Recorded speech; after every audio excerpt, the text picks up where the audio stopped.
World War Z, or World War Z, depending on what side of the Atlantic you live on, is a brand new film from Mark Forster and based off the source material by Max Brooks. The film stars Brad Pitt as former UN investigator Jerry Lane, who is brought back into the fold during a moment of crisis.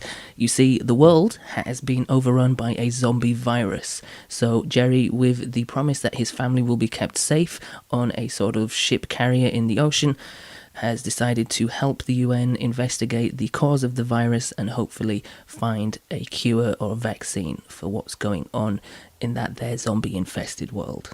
One of the most noticeable criticisms I've found in this film is that it really differentiates itself from the source material, but again, you've got to take in mind that this is an adaptation. The original source material is still there, it exists, this is just an interpretation, it's an adaptation of what exists and has kind of been moulded into something else. Granted, that's a lot more CGI and action-orientated than the original books by Max Brooks, but still, it is its own beast, and for the most part, it actually works and provides a decent, entertaining watch. Granted, the film is pretty uneven, and it is kind of thinly stretched in the middle, but for the most part, it is relatively enjoyable.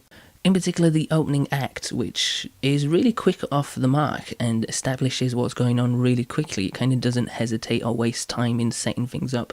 It throws you pretty much straight into the film. We learn really quickly in the first scene that Brad Pitt's character Jerry is a former UN investigator, but he's left his job so that he can spend more time with his family, who he is with during the initial outbreak. If you've seen the trailer, you've seen pretty much how the film starts. It's the family out in the car, in the midst of traffic in Philadelphia, I believe, and then everything kind of goes wild, extremely wild, and it just descends into total chaos really quickly. And actually watching these first stages of how the world reacts is really enjoyable, but it's also kind of scary because it just comes across as really very realistic for something that is obviously very fantastical, but it just kind of makes you think, wow, this is actually probably what it would be like. Everyone would kind of just lose their minds and everything would crumble into a state of chaotic dismay that would make even Roland Emmerich cry into his pillow at night.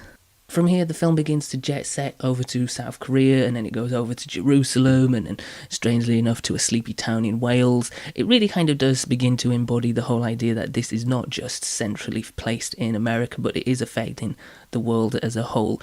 And from that aspect, it does a good job, but it also kind of feels like it's a separate movie, because the opening act kind of really grabs you in, grounds you down into what could be a really decent, incredibly well executed and crafted kind of survival horror film, but then it kind of leads off onto a more global scale, and there are moments and there are set pieces and scenes and action bits which are really kind of enjoyable, some which are okay, some not so much, and that is where the film kind of begins to lose its strength a little bit, because it does kind of feel a little cobbled together. And although this might not result in the strongest product that it could have made, I kind of have to give it props for the fact that it's trying to sort of deviate and differentiate from other films within that ilk, within that kind of zombie survival horror thing. It kind of tries to make things a little bit larger, well, it does very much so.